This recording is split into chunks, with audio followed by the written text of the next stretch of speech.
Assalamualaikum warahmatullahi wabarakatuh. Halo pemirsa, apa kabar Anda hari ini? Beragam informasi akan kami sajikan dari wilayah Indonesia bagian Barat. Bersama saya Wanasari, inilah kabar Sumatera selengkapnya.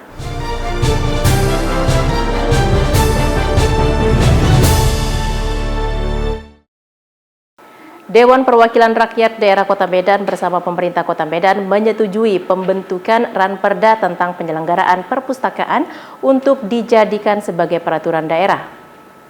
Dewan Perwakilan Rakyat Daerah Kota Medan menggelar rapat paripurna dalam agenda penyampaian laporan Pansus, pendapat fraksi-fraksi DPRD Kota Medan dan penandatanganan pengambilan keputusan DPRD Kota Medan, sekaligus persetujuan bersama DPRD Kota Medan dengan Kepala Daerah atas Ranperda Kota Medan tentang penyelenggaraan perpustakaan. Rapat tersebut berlangsung di ruang paripurna gedung DPRD Kota Medan pada Senin kemarin. Dengan tetap mematuhi protokol kesehatan, rapat paripurna dipimpin langsung Ketua DPRD Medan Hashim, dengan didampingi Wakil Ketua Iwadir Tonga, Rajudin Sagala dan Barung Syah. Rapat itu juga dihadiri oleh Wali Kota Medan Bobi Nasution dan Wakil Wali Kota Medan Aulia Rahman. Dalam rapat paripurna tersebut, seluruh fraksi-fraksi DPRD Kota Medan menyetujui Ranperda Kota Medan tentang penyelenggaraan perpustakaan yang harus segera berbenah. Fraksi-fraksi menilai penyelenggaraan perpustakaan di Kota Medan diharapkan bisa berkualitas dan sesuai dengan standar nasional, di mana informasi telah menjadi bagian penting di tengah masyarakat, sebab perpustakaan merupakan wahana pelestarian kekayaan budaya daerah dan bangsa.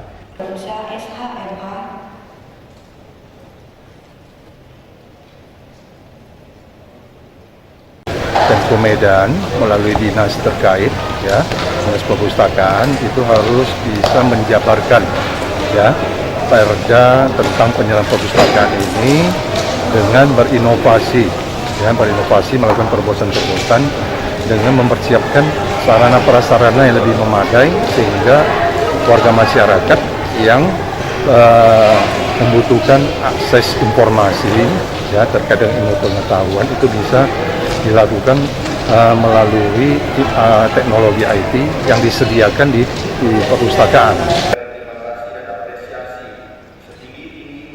Dari Medan, Sumatera Utara, Fahmi TV One mengabarkan.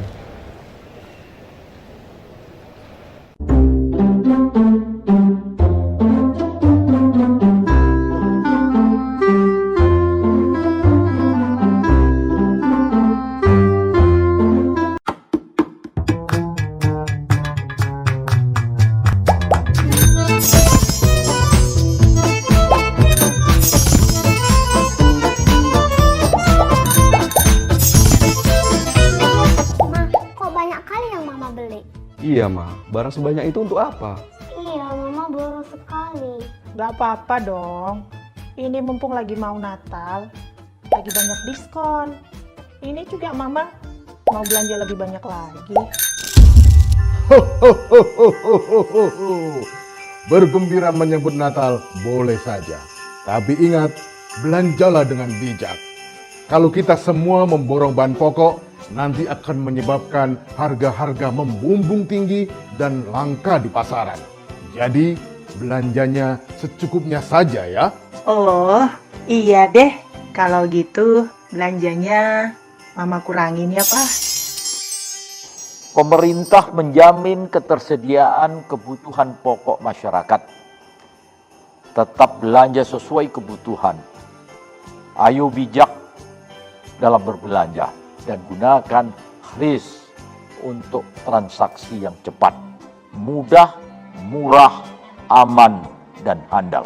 Mari bijak dalam berbelanja. Inflasi terkendali, masyarakat semakin sejahtera.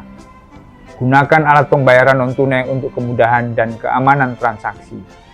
Tetap mematuhi protokol kesehatan, kunci mencapai kesejahteraan masyarakat. Salam. Selamat merayakan Natal 2021 dan Tahun Baru 2022. Semoga sukacita, damai, dan kasih Natal senantiasa hadir dalam keluarga Kristiani Sumatera Utara. Tuhan menyertai kita semua.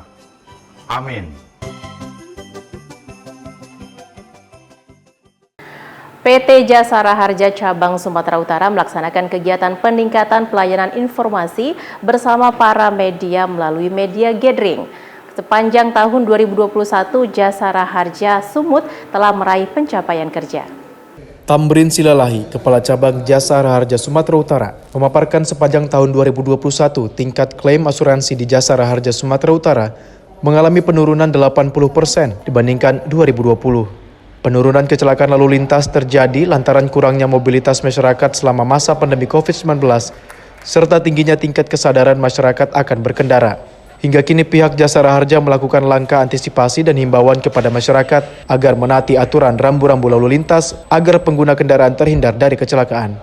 Tujuan kita laksanakan media gathering ini adalah bagaimana kita memaksimalkan sinergitas kemitraan antara khususnya Jasara Harja dengan teman-teman media, sehingga apa yang telah kami lakukan khususnya di Sumatera Utara ini dapat terinformasikan dengan baik kepada masyarakat, khususnya yang ada di Sumatera Utara. Jasara Harja tidak bisa bekerja sendiri ya, kita tetap supporting, memberikan dukungan kepada mitra kerja terkait yang dalam hal ini Direktorat Lalu Lintas, Ditlantas, Dinas Perhubungan, Organda maupun stakeholder lainnya, bagaimana kita bersama-sama selalu berupaya melakukan sosialisasi, melakukan cara-cara, program-program apa yang bisa kita lakukan bersama untuk melakukan penurunan kecelakaan di Sumatera Utara. Kami akan memberikan kualitas pelayanan terbaik untuk seluruh masyarakat Sumatera Utara ini. Korban yang dari rumah sakit tidak perlu khawatir. Kami setiap hari, setiap saat kami memperoleh data dari rumah sakit, kemudian dari inovasi-inovasi kami yang kami lakukan dengan BPJS Kesehatan, kemudian dari pihak kepolisian, di SMS, itu kami lakukan secara online. Kami dapatkan data, selanjutnya petugas kami yang akan mengunjungi rumah sakit itu untuk memberikan kepastian garansi letter yang tepat, sehingga masyarakat yang dirawat di rumah sakit itu kami akan nyatakan dijamin oleh Jasara Harja sampai dengan 20 juta. Kedepannya pihak Jasara Harja juga berharap agar program-program kerja dan pencapaian dapat terpublikasi melalui peran media. Dari Medan, Sumatera Utara, Amidal Yauzar, TV One mengabarkan. Sebanyak 35 peserta program pendidikan kecakapan kerja dari Kementerian Pendidikan Kebudayaan Dirjen Vokasi dan peserta reguler mengikuti uji kompetensi tata rias pengantin yang dilaksanakan oleh Lembaga Kursus dan Pelatihan Mini Medan bersama TUK Atika. Kegiatan ini dibuka langsung oleh Dinas Pendidikan Kota Medan. Setelah mengikuti pelatihan selama 3 bulan di Lembaga Kursus Pelatihan LKP Mini Medan, 35 peserta pendidikan kecakapan kerja atau PKK dan peserta reguler tata rias pengantin LKP Mini mengikuti uji kompetensi. Berlangsung di lokasi rumah Sanggar LKP Mini, acara ini dihadiri oleh tim tempat uji kompetensi atau TUK Atika dan dibuka langsung oleh perwakilan dari Dinas Pendidikan Kota Medan. Para peserta dalam hal ini melakukan uji teori dan melakukan praktik seperti merangkai pernak-pernik dan merias pengantin. Uji kompetensi ini dinilai oleh tim penguji dan lembaga sertifikasi atau LSK. Adapun kriteria penilaian dilihat dari sisi keterampilan, menyusun perencanaan anggaran kepada konsumen, serta hasil maksimal dari merias wajah sampai mengenakan hijab. Setelah dinyatakan lulus, peserta akan mendapatkan sertifikat. Rumini, pimpinan LKP Mini, mengatakan dengan diadakannya pelatihan dan uji kompetensi, para peserta mampu mengaplikasikannya dengan baik di lingkungan kerja maupun berwirausaha. Harapan saya sangat besar karena mereka adalah siswa-siswa yang tidak mampu. Harapan saya yang mereka juga yang putus sekolah, kedepannya setelah mendapat pendidikan dari LKP Mini yang bekerja sama dengan TUK Atika, yang sertifikatnya nanti akan mereka dapatkan dari LSK dan Kemendikbud, mereka dapat menggunakannya untuk mencari pekerjaan atau berwirausaha. Dengan adanya uji kompetensi ini, mereka lebih mantap untuk mengenal jati dirinya, mereka lebih mandiri. Di sini kita dapat pembelajaran yang luar biasa dan kita tidak mengeluarkan biaya apapun karena kita dibiayain oleh pemerintah. Pendidikan kecakapan kerja ini merupakan bantuan dari program Kemendikbud Dirjen Vokasi. Peserta mengikuti pelatihan tanpa dipungut biaya.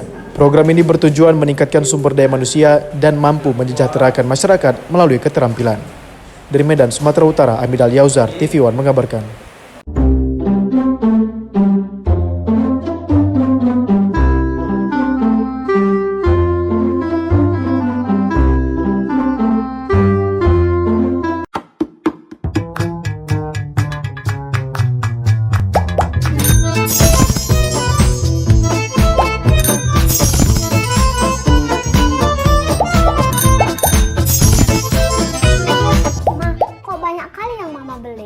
Iya, Ma. Barang sebanyak itu untuk apa? Iya, Mama boros sekali. Gak apa-apa dong. Ini mumpung lagi mau Natal, lagi banyak diskon. Ini juga Mama mau belanja lebih banyak lagi. Bergembira menyambut Natal boleh saja. Tapi ingat, belanjalah dengan bijak. Kalau kita semua memborong bahan pokok, nanti akan menyebabkan harga-harga membumbung tinggi dan langka di pasaran. Jadi, belanjanya secukupnya saja ya. Oh, iya deh. Kalau gitu, belanjanya Mama kurangin ya, Pak. Pemerintah menjamin ketersediaan kebutuhan pokok masyarakat. Tetap belanja sesuai kebutuhan. Ayo bijak dalam berbelanja dan gunakan kris untuk transaksi yang cepat, mudah, murah, aman, dan handal. Mari bijak dalam berbelanja. Inflasi terkendali, masyarakat semakin sejahtera. Gunakan alat pembayaran non-tunai untuk kemudahan dan keamanan transaksi. Tetap mematuhi protokol kesehatan, kunci mencapai kesejahteraan masyarakat. Salam. Selamat merayakan Natal 2021 dan Tahun Baru 2022. Semoga sukacita, damai, dan kasih Natal senantiasa hadir dalam keluarga Kristiani Sumatera Utara. Tuhan menyertai kita semua. Amin.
Iya, Ma. Barang sebanyak itu untuk apa? Iya, Mama boros sekali. Gak apa-apa dong. Ini mumpung lagi mau Natal, lagi banyak diskon. Ini juga Mama mau belanja lebih banyak lagi. Bergembira menyambut Natal boleh saja. Tapi ingat, belanjalah dengan bijak. Kalau kita semua memborong bahan pokok, nanti akan menyebabkan harga-harga membumbung tinggi dan langka di pasaran. Jadi, belanjanya secukupnya saja ya. Oh, iya deh. Kalau gitu, belanjanya Mama kurangin ya, Pak. Pemerintah menjamin ketersediaan kebutuhan pokok masyarakat. Tetap belanja sesuai kebutuhan. Ayo bijak dalam berbelanja dan gunakan kris untuk transaksi yang cepat, mudah, murah, aman, dan handal. Mari bijak dalam berbelanja. Inflasi terkendali, masyarakat semakin sejahtera. Gunakan alat pembayaran non-tunai untuk kemudahan dan keamanan transaksi. Tetap mematuhi protokol kesehatan, kunci mencapai kesejahteraan masyarakat. Salam. Selamat merayakan Natal 2021 dan Tahun Baru 2022. Semoga sukacita, damai, dan kasih Natal senantiasa hadir dalam keluarga Kristiani Sumatera Utara. Tuhan menyertai kita semua. Amin. Dinas Sumber Daya Air Cipta Karya dan Tata Ruang Provinsi Sumatera Utara melalui bidang pengembangan jaringan sumber air menyusuri wilayah sungai di Provinsi Sumut. Penyusuran ini sebagai upaya mengetahui permasalahan mengantisipasi bencana banjir dan longsor disebabkan daya rusak air. Dalam rangka menindaklanjuti arahan Gubernur Sumatera Utara Edi Rahmayadi, pasca dilantiknya Tim Koordinasi Pengelolaan Sumber Daya Air atau TKPSDA di 6 wilayah sungai Provinsi Sumatera Utara pada 2 Desember lalu, Dinas Sumber Daya Air Cipta Karya dan Tata Ruang Provinsi Sumatera Utara melalui bidang pengembangan jaringan sumber air menyusuri sungai di wilayah Sungai Wampu Besitang, tepatnya di Sungai Binge, melintasi Kota Binjai. Dari penyusuran masih ditemukan banyaknya permasalahan sampah dan perilaku tidak baik masyarakat terhadap sungai. Selain itu tampak beberapa bangunan berada di bantaran sungai hingga pencemaran air dan tebing kritis. Malik Asali Harahap, Kepala Bidang Pengembangan Jaringan Sumber Air, mengatakan penyusuran sungai guna mengetahui aknop sungai dan mencari solusi penanganan bencana banjir dan longsor disebabkan daya rusak air. Kita sudah hampir 15 km yang kita telusuri sungai Binge ini. Kita tadi yang kita lihat bagaimana tebing-tebing kritis kita, kemudian bagaimana perilaku masyarakat, khususnya bagaimana sampah-sampah itu dibuang ke sungai. Ini yang menjadi perhatian kita, dan ini harapan kita akan kita telusuri terus sungai-sungai yang ada di Sumatera Utara untuk penyadaran masyarakat, karena itu akan membuat kualitas air dan pencemaran air yang akan berakibat fatal kepada kebutuhan pokok sehari-hari, khususnya untuk konsumsi air minum, untuk cuci, kemudian untuk spam ya.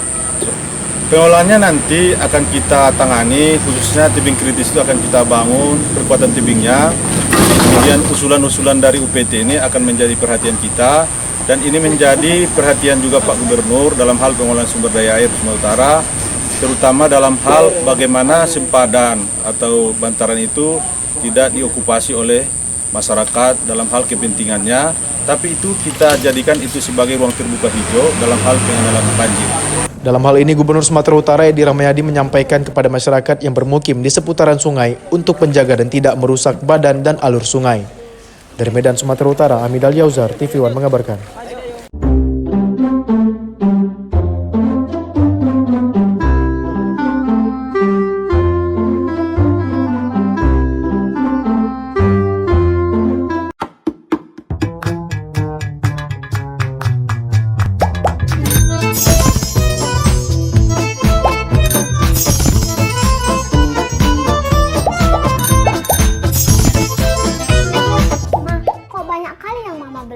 Iya, Ma. Barang sebanyak itu untuk apa? Iya, Mama boros sekali. Gak apa-apa dong. Ini mumpung lagi mau Natal, lagi banyak diskon. Ini juga Mama mau belanja lebih banyak lagi. Bergembira menyambut Natal boleh saja. Tapi ingat, belanjalah dengan bijak. Kalau kita semua memborong bahan pokok, nanti akan menyebabkan harga-harga membumbung tinggi dan langka di pasaran. Jadi, belanjanya secukupnya saja ya. Oh, iya deh. Kalau gitu, belanjanya Mama kurangin ya, Pak. Pemerintah menjamin ketersediaan kebutuhan pokok masyarakat. Tetap belanja sesuai kebutuhan.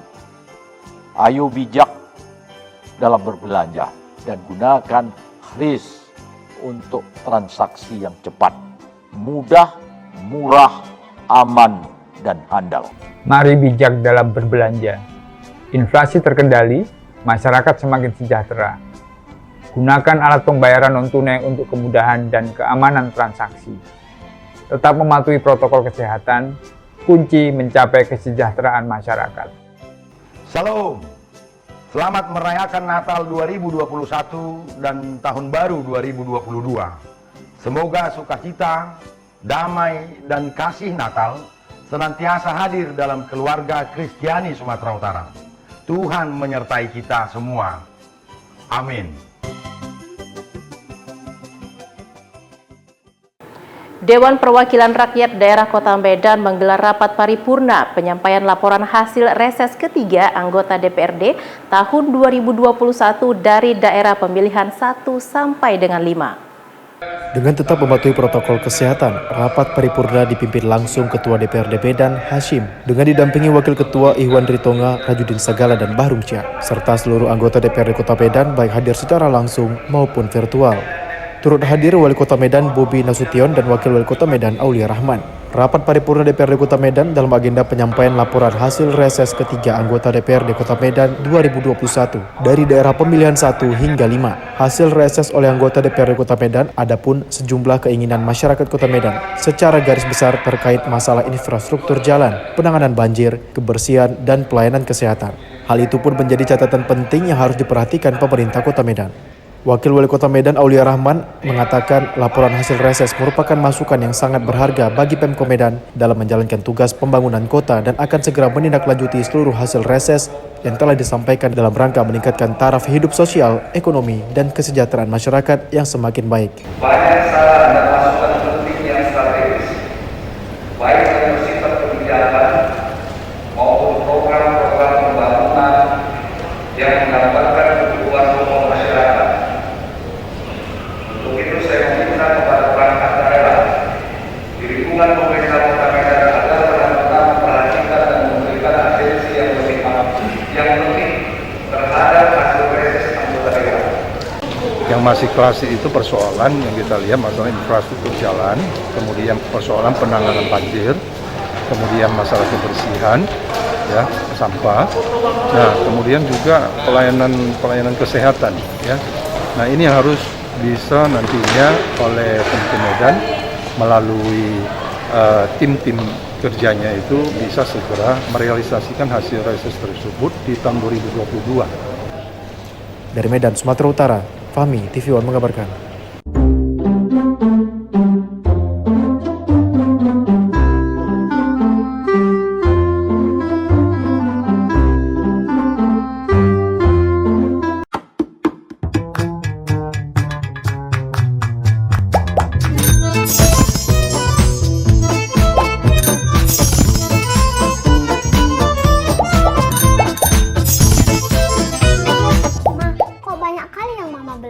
Iya, Ma. Barang sebanyak itu untuk apa?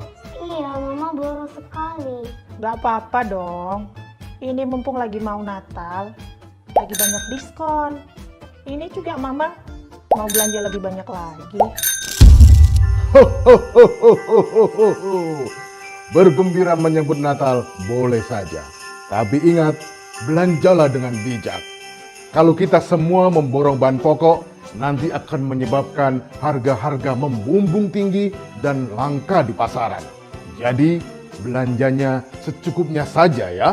Oh, iya deh. Kalau gitu, belanjanya Mama kurangin ya, Pak. Pemerintah menjamin ketersediaan kebutuhan pokok masyarakat. Tetap belanja sesuai kebutuhan.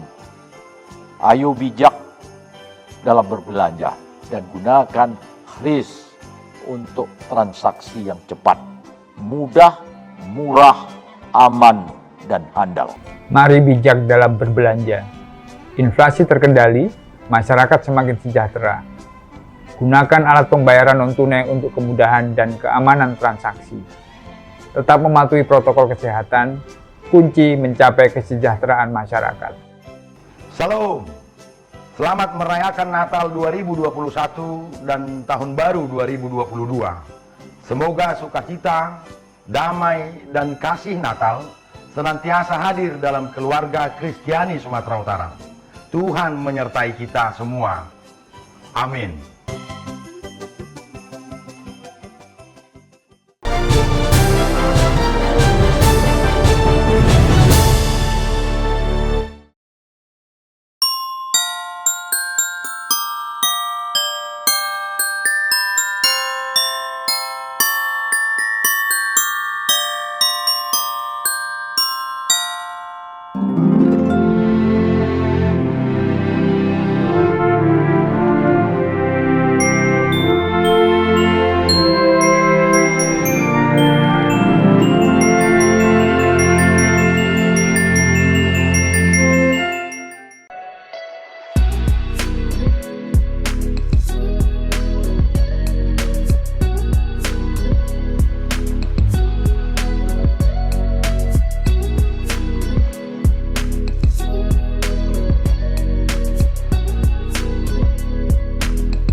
Anda kembali di Kabar Sumatera pemirsa. Black Maria, aplikasi transportasi berbasis online, kini hadir di Kota Medan.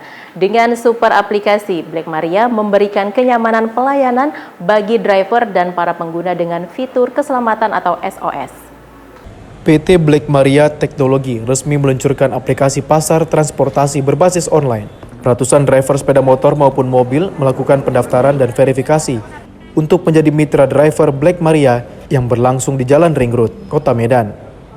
Black Maria diambil dari jenis nama kendaraan paling aman di Eropa.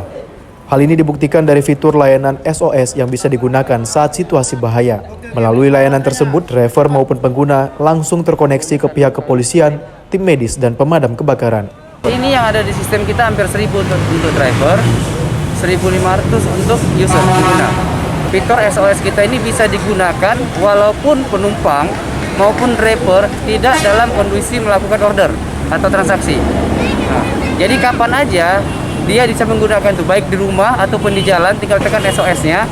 Jika memang dia memerlukan itu, baik memerlukan SOS ke polisi, kemudian ambulan atau pemadam kebakaran. Jika dia tidak terkoneksi ke polisi, nanti kita akan panggil driver terdekat untuk membantunya. Kita 2.500 per kilometer. Minimal fare kita 10.000. Kalau iya sama mobil, tapi kalau mobil 3.500, sama juga minimum fare-nya juga 10.000. Dan dinamika aplikasi di Medan itu semakin banyak. Dan di antara tiga ini sudah banyak driver-driver yang sudah berpengalaman. Saya yang masih pemula, mengapa saya memilih Black Maria? Agar saya bisa dibilang perintis. Saya juga bisa dibilang nggak kalah dari driver lain seperti driver-driver yang sudah berpengalaman gitu Bang. Usai melakukan verifikasi, penyerahan helm dan jaket serta perlengkapan lainnya juga diberikan kepada pengemudi Black Maria. Untuk aplikasi Black Maria, pengguna maupun mitra driver dapat mengunduhnya melalui Play Store maupun App Store. Dari Medan, Sumatera Utara, tim TV One mengabarkan. TBT Skincare menggelar temu ramah bersama distributor dan reseller. Produk kecantikan ini diyakini aman dan solusi perawatan wajah berizin BPOM. Berlangsung di Grandika Hotel Medan pada Senin lalu, TBT Skincare menggelar meet and greet yang dihadiri oleh distributor dan reseller seprovinsi Sumatera Utara. TBT Skincare merupakan regenerasi terbaru dari Tabita Skincare yang sebelumnya belum mendapatkan izin BPOM. Sejak diluncurkan pada Oktober 2021 lalu, TBT Skincare kini terdaftar melalui izin BPOM. TBT Skincare terus memasarkan produknya yang kini memiliki 500 reseller di seluruh Indonesia. Di sesi pertemuan, TBT Skincare memperkenalkan website resmi bagi reseller dan distributor, serta memaparkan produk untuk dipasarkan secara profesional. Selain itu, guna memeriahkan acara, TBT Group mengadakan games dan kuis. Iren Siombing, owner TBT Skincare, mengatakan acara tersebut untuk memperkenalkan produk yang akan di-launching di tahun 2022. Ia juga mengungkapkan telah menjual ribuan skincare paket wajah. Jadi di sini kita memperkenalkan produk-produk yang akan kita launching di tahun depan ke reseller, agen, dan distributor kita. Yang sudah kita launching itu paket wajah, sama serum, sama glowing booster. Bedanya sih pasti ada ya. Kalau misalkan TBT Skincare itu kita memang masuknya di pasar menengah ke bawah. Nah itu jadi kelebihannya TBT Skincare itu 5 item cuman 180.000, sangat murah. Jadi bisa dijangkau oleh ibu-ibu rumah tangga gitu. Jadi ke pasar kita emang menengah ke bawah gitu. Nah, tapi walaupun produk kita murah, tapi bukan murahan. Dengan diadakannya acara ini diharapkan kedepannya TBT Skincare dikenal dan memiliki banyak tim reseller baik di Indonesia hingga ke luar negeri. Dari Medan, Sumatera Utara, Amidal Yauzar, TV One mengabarkan. Menjelang tahun politik 2024 mendatang, puluhan pengurus DPC Partai Persatuan Pembangunan Deli Serdang langsung bergerak cepat dengan bersilaturahmi dan ta'aruf antar pengurus. Hal ini dilakukan guna menguatkan rasa persaudaraan dan solidaritas di antara pengurus partai berlambang Ka'bah ini. Bergerak cepat dalam mengejar target menjadi pemenang pemilu 2024 mendatang, puluhan pengurus DPC Partai Persatuan Pembangunan atau P3 Kabupaten Deli Serdang menggelar ta'aruf dan silaturahmi di Hotel Wing Jalan Arteri Bandara Kuala Namu pada Minggu kemarin. Selain bersilaturahmi, para pengurus juga melaksanakan konsolidasi internal dan rencananya pekan depan sudah menjadwalkan pelantikan pengurus DPC P3 periode 2021-2026 serta musyawarah anak cabang seluruh kecamatan Kabupaten Deli Serdang. Dalam agenda kegiatan tersebut, sebanyak 90 orang pengurus yang hadir pada acara silaturahmi memperkenalkan profil diri masing-masing kader. Ketua DPC P3 juga membangunkan singa-singa partai P3 yang sempat tertidur untuk bangun kembali, saling bantu-membantu membesarkan partai P3 di Deli Serdang agar para pengurus partai semakin solid dan kompak.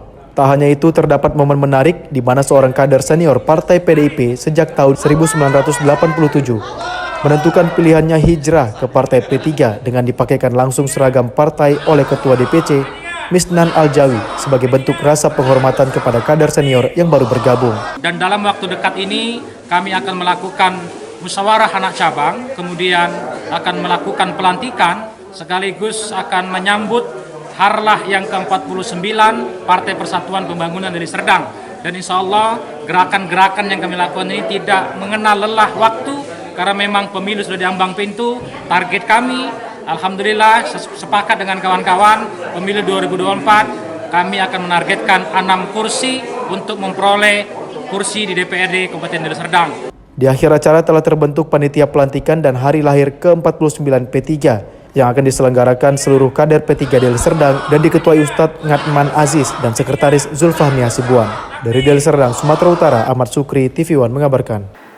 Sebagai salah satu bentuk kepedulian terhadap nasabah, Bank Mandiri Taspen kembali melakukan serah terima Corporate Social Responsibility bedah rumah kepada seorang pensiunan janda ASN terusan di Kabupaten Lahat, Sumatera Selatan.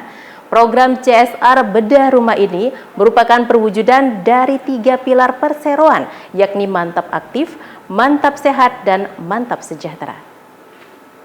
Dengan dihadiri dan disaksikan langsung oleh Wakil Bupati Lahat bersama Kepala OPD, serah terima rumah milik Suhersi, warga Jalan Merdeka, Talangkabu, Kelurahan Pagar Agung yang telah rampung dibangun secara total oleh Bank Mandiri Taspen melalui program CSR ini berlangsung penuh sukacita. CSR bedah rumah ini merupakan rangkaian dari program Mantap Peduli yang dijalankan sepanjang tahun 2021 serta termasuk salah satu kelanjutan dari rangkaian kepedulian sosial perseroan terhadap para pensiunan. Melalui program CSR bedah rumah ini, Bank Mandiri Taspen terus menunjukkan komitmen dan konsistensi untuk melayani dan menyejahterakan para purna bakti. Sementara untuk nasabah yang mendapatkan program ini harus merupakan nasabah Bank Mandiri Taspen serta memenuhi kriteria kelayakan untuk dilakukan bedah rumah. Jadi yang pertama targetnya tentu saja itu adalah nasabah kami ya. Nasabah kami Bank Mandiri yang dengan kesetiaan mereka memilih kami sebagai bank mereka setelah masa pensiun ya, itu yang pertama. Kemudian yang kedua, memang secara keseluruhan kami nggak bisa semua ya, kami ada kurang lebih 280.000 pensiunan ya, nggak bisa semua kami seleksi, tentu saja kami lihat dari sisi kelayakan. Pertama pemerintah Kota Lahat, kita mengucap terima kasih kepada PT Bank Mandiri Taspen yang telah melakukan CSR-nya untuk bedah rumah bagi ibu selesai pensiunan, dan sebanyak pegawai yang pensiun itu ibu swasti yang dapat. Ini kan berkah dari Allah SWT. Program CSR bedah rumah Bank Mandiri Taspen ini juga secara serentak dilakukan di 3 lokasi berbeda, yakni di Surabaya, Pangandaran, dan Atambua. Dari Kabupaten Lahat, Sumatera Selatan, Ahmad Widiansyah, TV One mengabarkan. Menteri Hukum dan HAM Yasona Lauli Minggu pagi berkunjung ke Institusi Penerima Wajib Lapor atau IPWL Bukit Doa di Kabupaten Deli Serdang, Sumatera Utara. Kunjungan Menteri Hukum dan HAM ini untuk melihat sejumlah fasilitas, sarana dan prasarana penunjang pemulihan korban penyalahgunaan narkotika di Pusat Rehabilitasi Terakreditasi A. Yasona Lauli, Menteri Hukum dan Hak Asasi Manusia, Minggu pagi mengunjungi Institusi Penerima Wajib Lapor atau IPWL Bukit Doa di Jalan Tuntungan Golf, Kecamatan Pancur Batu, Kabupaten Deli Serdang. Dalam kunjungannya, Menteri Hukum dan HAM meninjau sejumlah fasilitas prasarana penunjang pemulihan korban penyalahgunaan narkotika atau residen, seperti ruangan medis, ruangan konseling, ruangan stabilisasi, area primary dengan konsep kekeluargaan, serta classroom di mana ruangan ini untuk tempat belajar dan memberikan motivasi kepada klien atau korban penyalahgunaan narkotika. Selain itu, ia juga mengunjungi ruangan rehabilitasi anak. Menteri Yasona Lawli juga sempat berinteraksi dengan klien atau residen yang masih dalam tahap pemulihan dari kecanduan narkotika. Di PWL Bukit Doa ini juga memiliki tempat ibadah baik untuk agama Islam maupun Nasrani yang sudah berstandar SNI. Dalam kata sambutannya, Menkumham mengatakan kepada residen agar setelah menyelesaikan program rehabilitasi di Bukit Doa dan pulang dapat melanjutkan hidup dengan penuh iman dan semangat, serta lebih sejahtera tanpa narkoba. Baik, kedatangan Bapak Menteri Yasona Lawli ke IPWL Bukit Doa, kami sangat senang sekali dapat menjalin silaturahmi dengan beliau bersama dengan rombongan, dan dia telah melihat fasilitas kami yang ada dan juga program yang kami lakukan di tempat ini. Jadi dia tadi meninjau keliling tur fasilitas di tempat ini. Kami berharap agar melalui kedatangan Bapak Menteri ini adalah sesuatu motivasi, memberikan semangat kepada kami untuk giat kerja lebih lagi untuk melakukan layanan rehabilitasi narkoba. Dari Medan, Sumatera Utara, tim TV One mengabarkan. Komite Nasional Perlindungan Anak Indonesia beserta jajaran Lembaga Perlindungan Anak Deli Serdang memberikan apresiasi kepada tim Opsnal Unit Perlindungan Perempuan dan Anak Satreskrim Polres Simalungun atas pengungkapan kasus-kasus kejahatan terhadap anak. Dihadiri langsung Ketua Komnas Perlindungan Anak, Bang Aris Merdeka Sirait. Rombongan Komnas PA memberikan apresiasi yang tinggi kepada jajaran Polres Simalungun, baik Kapolres maupun para kasat di Polres Simalungun. Hal itu diungkapkan Aris dalam press release catatan akhir tahun Gerakan Perlindungan Anak Indonesia 2021 di Hotel Sapadia, Kota Pematang Siantar, Selasa 28 Desember kemarin. Ketua Komnas Perlindungan Anak juga mendukung agar pihak penegak hukum dan instansi pemerintah semakin mengedepankan perlindungan ekstra kepada anak agar tindakan kriminal maupun kekerasan seksual tidak pernah terjadi lagi di kemudian hari. Maka dari itu Komnas PA bertekad bekerja sama dengan pemerintah dan penegak hukum untuk memutus mata rantai kejahatan yang semakin menonjol terhadap anak. Selain memberikan sambutan, Komnas Anak juga memberikan plakat penghargaan kepada satu persatu personel unit PPA Satreskrim Polres Simalungun, mulai dari Kasat, Kanit, hingga kepada penyidik unit PPA. Jadi penghargaan ini adalah bukan hanya karena prestasi, tapi dedikasi dan komitmen dari Pak Kapolres yang sebelumnya dan sekarang, secara khusus Pak Kasat ya. Saya bukan kenal 1-2 hari, tapi komitmennya jelas gitu. Tidak ada pandang bulu, tidak ada toleransi, tidak ada kata damai terhadap kejahatan terhadap anak-anak. Itu sudah dibuktikan. Soal cepat lambatnya itu ada proses hukum yang harus dijalankan dalam hukum acara. Mengucapkan terima kasih kepada Komnas Perlindungan Anak, Pak Aris Merdeka Sirait dan staf jajarannya juga yang telah memberikan apresiasi terhadap kinerja dan dedikasi personel Satreskrim terutama unit PPA. Kedepannya saya minta mohon dukungan juga kepada Komnas Perlindungan Anak agar selalu mendukung dan mengawasi kinerja kami. Terima kasih. Dari Siantar, Sumatera Utara, tim TV One mengabarkan. Informasi tadi sekaligus menutup program Kabar Sumatera. Jangan lupa update berita terkini lainnya di kanal tv1news.com. Saya Wanasari dan seluruh kerabat kerja yang bertugas mengucapkan terima kasih. Assalamualaikum warahmatullahi wabarakatuh dan sampai jumpa.